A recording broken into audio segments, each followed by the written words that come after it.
નમસ્કાર વિદ્યાર્થી મિત્રો, તમારું ખૂબ ખૂબ સ્વાગત છે મારી આ ચેનલ સ્ટડી વિથ નેન્સીમાં. જો હજી સુધી તમે મારી આ ચેનલને સબસ્ક્રાઈબ ના કરી હોય તો જલ્દીથી સબસ્ક્રાઈબ કરજો.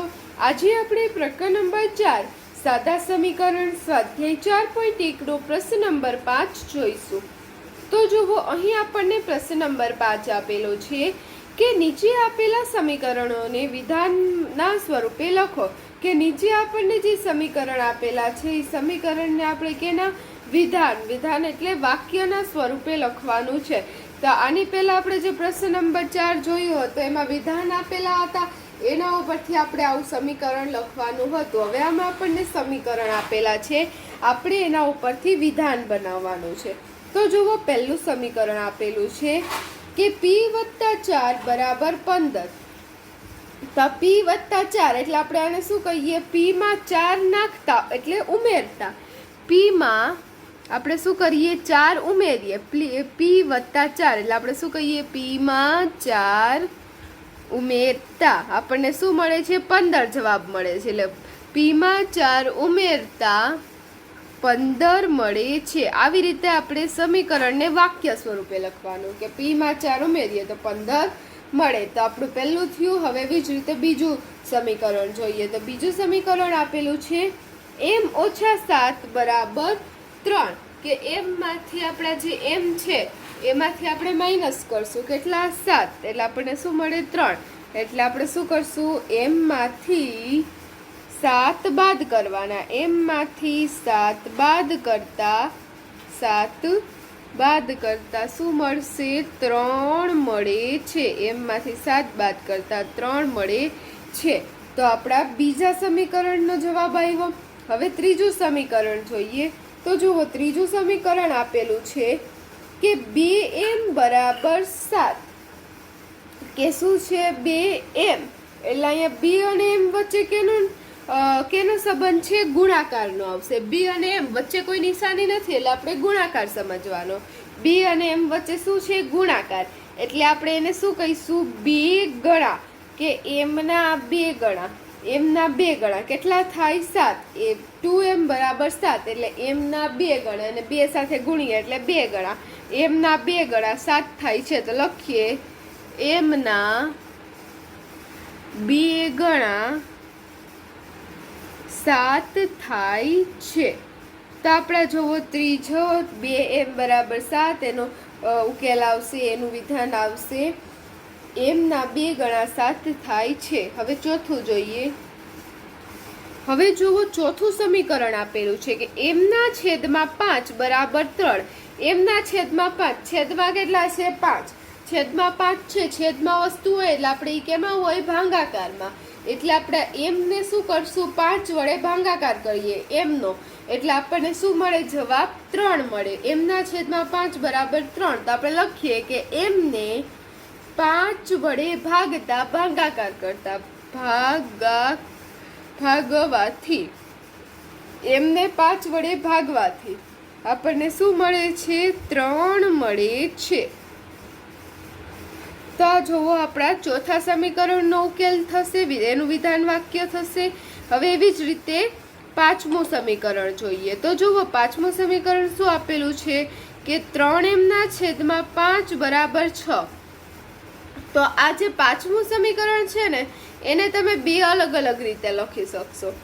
કે આ જે પાંચમું સમીકરણ છે એને આપણે બે અલગ અલગ રીતે લખી શકીએ. તો પહેલી રીત જોઈએ કે 3m છેદમાં 5 = 6 છે. તો m ને કેના વડે ગુણેલ છે? 3 ના છેદમાં 5 વડે ગુણેલ છે.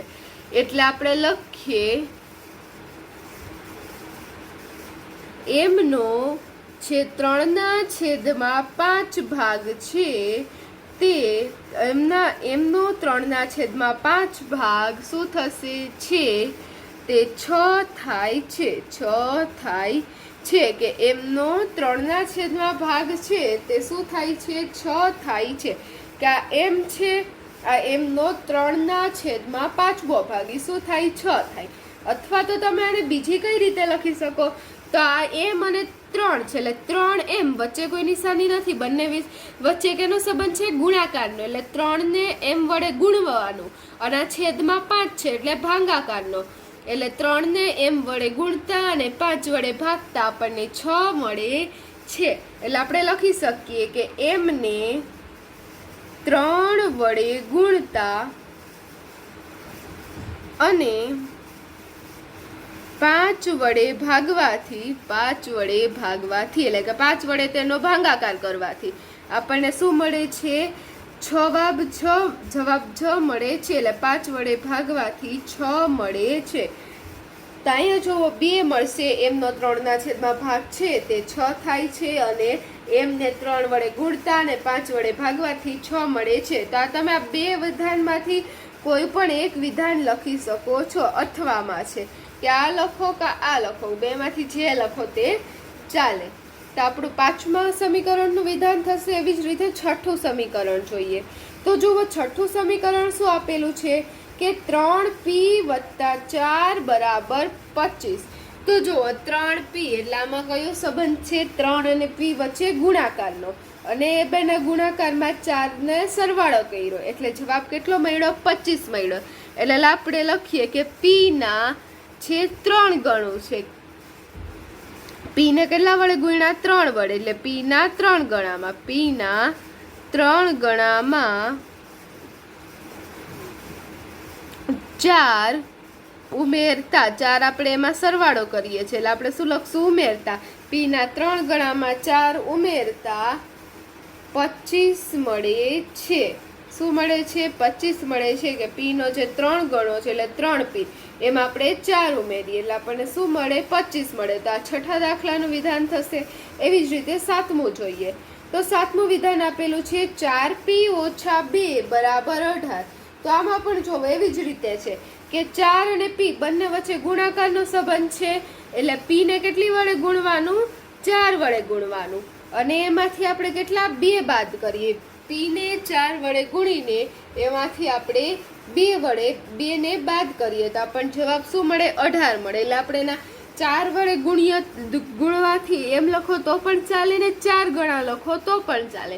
તો આપણે લખીએ કે p ના છે 4 ગણા છે. p ના 4 ગણામાંથી 4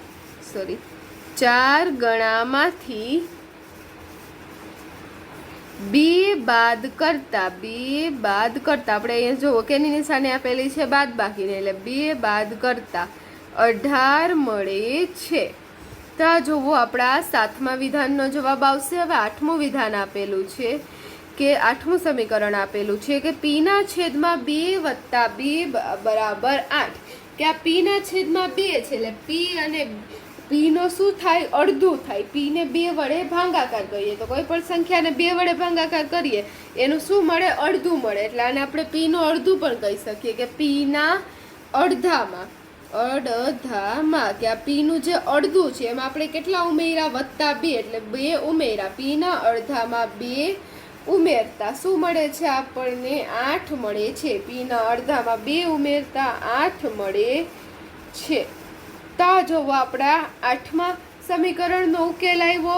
અને અહીં આપણો જે પ્રશ્ન નંબર 5 હતો તે પૂર્ણ થાય છે. જો તમને વિડીયો પસંદ આવ્યો હોય તો લાઈક શેર સબસ્ક્રાઈબ કરજો.